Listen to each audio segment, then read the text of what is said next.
Today let's do ESR. ESR का full form क्या है? Erythrocyte sedimentation rate.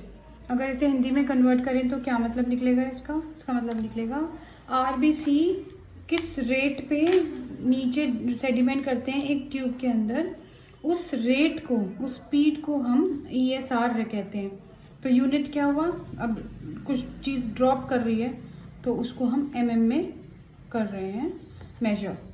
अब क्यों ESR is very important? ESR is very important because एक तो ये नॉन स्पेसिफिक मार्कर है इन्फ्लेमेशन का.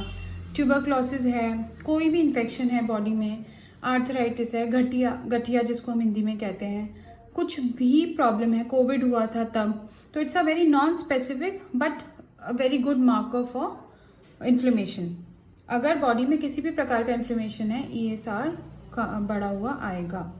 बहुत लो कॉस्ट है, 100-150 रुपये का हो जाता है. स्क्रीनिंग, मतलब स्क्रीनिंग के लिए बहुत अच्छा है पर डायग्नोसिस नहीं बना सकते. मतलब आप स्क्रीन कर सकते हैं कि किस किस को इन्फ्लेमेशन है तो ESR कर दिया. अब ESR पॉजिटिव आ गया तो फर्दर टेस्टिंग होगी जिसमें कि सबसे पहले तो CRP करवाएंगे.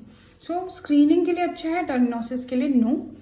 कॉजेज क्या होते हैं? जैसे किडनी डिजीज हुआ, ट्यूबरक्लोसिस हुआ, रिमेटॉइड आर्थराइटिस हुआ, कुछ भी बॉडी में इन्फ्लेमेशन अगर है तो ESR बढ़ेगा. अब इसको डेफिनेशन कैसे लिखेंगे? The distance in mm RBCs fall in 1 hour.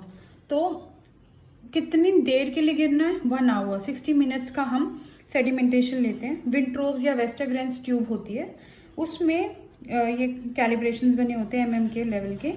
तो हमने ब्लड इसमें डाल दिया, नीचे से इसमें एक तरीका होता है करने का, so you can see more videos around it. And 1 hour का अलार्म लगा दिया, स्टॉप वॉच लगा दी, and after 60 minutes we'll check कि कितना गिरा है.